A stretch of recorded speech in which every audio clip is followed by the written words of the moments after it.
Assalamu alaikum wa rahmatullahi wa barakatuh. Erkeklerden 5 kemçiligi.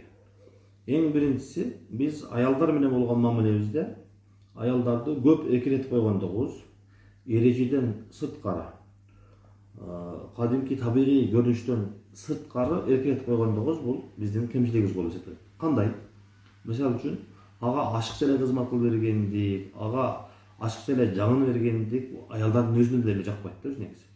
Erkekten özünün makamı var, darajası var, ordu var. Oşonun dengелинде, oşonun darajasında kızmat kılsa, oşonun darajasında erkeletse bu жақсы нерсе. Бирок чектен чыгып кеткендик эркектин даражасын, макамын кетирет. Ошондуктан эркектин кемчилиги болуп эсептелет. Экинчиси бул чексиздик.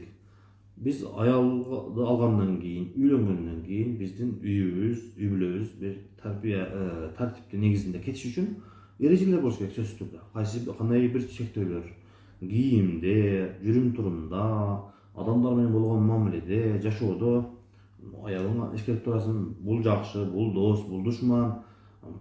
Ушундай эреже болуш керек да. Кээ бир адамдарда эч кандай эреже жок. Эреже жок болот. Кийингенде каалагандай кийинсе боло берет, каалаган нерсесин жесе, ичсе боло берет, каалаган жака барса боло берет, каалагандын үйүнө барса дагы боло берет, каалагандай мамиле кылса дагы боло берет. Каалаган адам анын үйүнө келсе дагы боло берет. Ушундай чексиздик бул үй бүлөнүн талкаланышына, туруксуздугуна алып келген нерсе. Ошондуктан үйдө эреже болуш керек, чектөө болуш керек. Кээ бирке.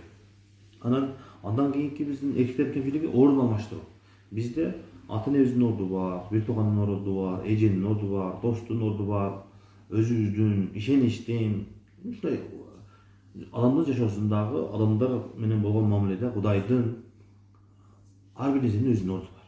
Кээ бирки эркектер биз ошолордун бардыгынан же көпчүлүгүнөн аялыбызды жогору коюп, ушундай кемчиликке барып коебуз.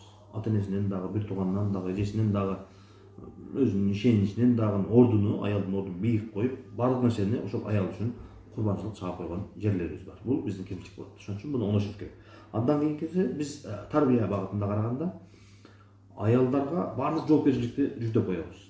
Биз эртең менен кечке иштеп жүрөбүз, башка мамлекетте иштеп жүрөбүз, акчаны таап келсек эле болду деп ойлоп калабыз да. Же болбосо ойлобосок дагы, аракет кылсак дагы анчалык көп көңүл бурбай коебуз. Ошондуктан биздин балдарыбыздын тарбиясы, жоопкерчилиги эч нерсеси каралбай калат. Анын илими эмне болду, тарбиясы, ыйманы эмне болду, намазы эмне болду. Алыста болсак дагы телефондон бүгүнкү күндө аял менен сүйлөшүп, апа өзү менен сүйлөшүп, анын намазын, ыйманын тарбиялаганга жардам берип турушубуз керек. Андан кийинкиси биз максат койгондо кээде эркектер туура эмес максат коебуз. Ушул жерден адашып калабыз. Мисалы үчүн жашоонун бардыгыны, кызматтын бардыгыны ушул аялды канткенде ыраазы кылам, аялды канткенде бактылуу кылам, аялды канткенде сүйүндүрөм, кубандырам, аялды канткенде көңүлүн ачам, канткенде кабагын ачам. Жашоонун бардыгы ошол болгон да. Акча тапса, бизнес кылса, бир жака барса, келсе, 24 саатты бир ошол аялды тойгозушум керек, кийиндиришим керек. Бардыгы ушул. Анын ата энеси эмне болду, бир тууганы эмне болду, дини эмне болду, мамлекети эмне болду, эч кимисине эч кандай жооп бербей коет. Максатында эч кимиси кирбей калган. Ошондуктан биз максатыбызды дагы тууралашыбыз керек. Алла таалам бардыгыбызга өз күч кубат берсин. Жашообузда бактылуу жашаганга, ийгиликтүү, рахаттуу жашаганга Алла таалам жардам берсин дейбиз. Assalamu alaikum wa rahmatullahi wa barakatuh.